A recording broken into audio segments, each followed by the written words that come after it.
So, imagine this.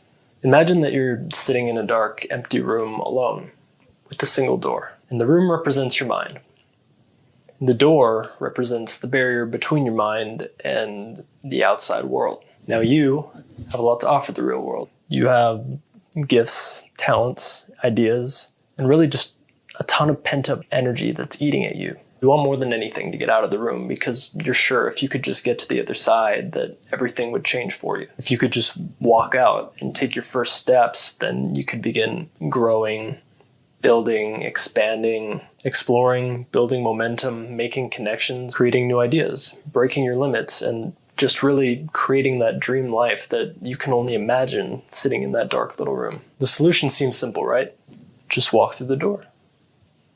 Right? Just walk out. There's only one problem. There's a lock on the door. Actually, there are several locks, especially for those overthinkers out there. These locks are the negative thoughts we tell ourselves when we're trying to get started with anything new. Walking out of that door just represents you taking that first action towards doing whatever you want to do. The very first step you take that involves exposing some part that's inside of you to the outside world. But even though it's the smallest step, it's the hardest step because you're stuck in this small room and the door's locked. The good news is that you can break through those locks and get through that door. You just need the right mentalities to combat those negative mindsets. I'm going to take you through some negative thoughts that have affected me in my own life, as well as some positive mindsets that I've learned over time for how to overcome them. Intro reel.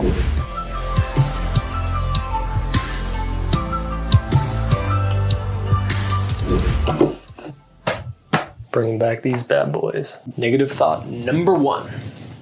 It's not the right time. And you're right. It's never the right time. The right time doesn't exist. The closest you'll ever get to the right time is right now. It's like waiting for the perfect wave, but never practicing on the whitewash. It may eventually come, but even if it does, you won't be ready for it anyway. You don't want opportunities in life to pass you by because you weren't ready. Something that's not perfect is infinitely better than nothing. In fact, I firmly believe that the secret to getting ahead of anything in life is to start before you're ready. And if that doesn't put you ahead of others, then at least it puts you ahead of the version of yourself that never tried, which is the only person that really matters anyway. Roger that, mate. Roger. Negative thought number 2. It doesn't matter. Yes, it does. But you have to understand that it's a slow, exponential process to build anything of importance in life. It's designed that way so that you're ready for it when it comes. The universe, your life, has a point system to it that we don't fully understand, but what we do know is that what you put into it, you get back out of it at some point. Imagine that every decision you make clicks you either one step higher or one step lower in your vibration, your vibe. And those clicks in the positive direction, they click into new ideas, new connections. And those new ideas and connections compound into new projects and new jobs. And those projects and those jobs, they compound into what become your legacy. When you fulfill that legacy that you've always wanted and you use that to give back to other people, that matters. I feel like I look like that crazy guy from the Aliens meme. Negative thought number 3. What will people think?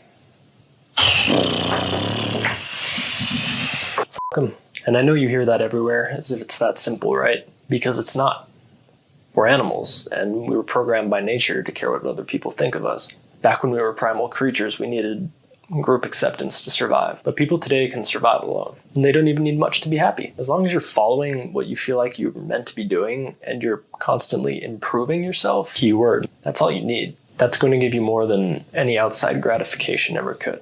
It's you versus you. And your opinion of yourself is the only one that matters when your head hits that pillow at the end of the night. When you follow what you really want to do in life, you tend to attract other people just like you. And you tend to dismiss the people that don't fit for you. It's like a natural people filter. And it's awesome. Oh, I'm number 4, go. Anyone remember that? Kids Next Door. Negative thought number 4. What if I fail? Well, you will. A lot. But you can't look at failure as if it's some sort of setback. Every step you take every day is going to take you closer to your goal, one way or the other. You'll either take a step towards your goal, or you'll fail and you'll figure out what doesn't work. So both outcomes bring you closer to your goal. Why wouldn't you just be stepping all the time and not be so worried about failing? Beautiful, mate. Negative thought number 5. I'm just going to quit anyway. What you have to remember is that quitting is a choice. The reason I believe most people quit on things is because they no longer think they can reach their desired outcome. And you don't have to thrive to keep going. We all know that quote, if you can't fly, then run. If you can't run, then walk. If you can't walk, then crawl. And if you can't crawl, then rest. But while you're resting, plan that next step so that you're ready to go when you can.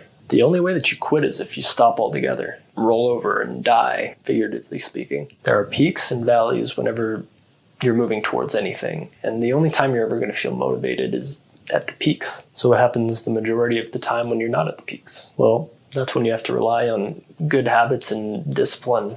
Maybe you feel like things are out of control and they're not working for you in the moment, but you can focus on the little things you can control, like your daily routine, solving little daily problems, being kind to others. That'll keep you moving in the right direction to get you through the dark times. Negative thought number 6. I'm not original. Before I was a filmmaker, I used to work in architecture. And one time in architecture school, I had a professor tell me that I would never create anything unique. Anything I would ever design would be mimicking something that already exists, which kind of sucked because over time it's sort of proven itself to be true. But I believe that statement that professor made was pretty surface level. Today's accessibility to the internet and so much information just allows people to be so deep in their interests and what makes them who they are. If you were to look at somebody from a surface level, and maybe that just means the first 10 things you notice about somebody, it'd be very easy to find 2 people that are exactly the same. But people are unique not because of their attributes 1 through 10. It's really about the deeper attributes, let's call it 11 through 25, that really make somebody who they are. If you want to bring something unique into this world, you can. It just has to showcase attributes 11 through 25 of what makes you who you are. Just one more clip. Bonus thought. And this goes out to those out there that feel like they may be getting a little bit older. Negative thought number 7. It's too late. This one's been on my mind, especially the last couple of years. Theoretically, if I had kept making movies coming out of high school and gone straight into the film industry, I could have saved myself the better part of a decade in time. But there are a lot of positive takeaways as well. Starting later gives you more general life experience, and you often have skills that are transferable and give you a unique way of approaching whatever you're trying to do now. And those skills are what help define you on that attribute chart, 11 through 25. You can inspire other people that took an atypical path. And if you're anything like me, you believe that if you've been made to wait for something, then it's going to be extra special when it shows up. Boom! That's it. Thank you for listening to my little narrative and my first ever dialogue-driven YouTube video. My name's Jason Schaake. I'm a filmmaker and I'm passionate about creating content that's meaningful for people through storytelling. If you made it this far, please consider hitting that little like and subscribe button. I've got a ton of ideas for more videos just like this one. If you have any comments, please leave those down below. Anything you might have agreed with, anything you might have disagreed with, or maybe something I might have missed. Leaving some feedback will help me get better at what I do. And lastly, if you know anybody else that may want to watch this, please share it with them and let's build a community. That's it for now, and I'm looking forward to seeing you in the next video. Until next time, peace.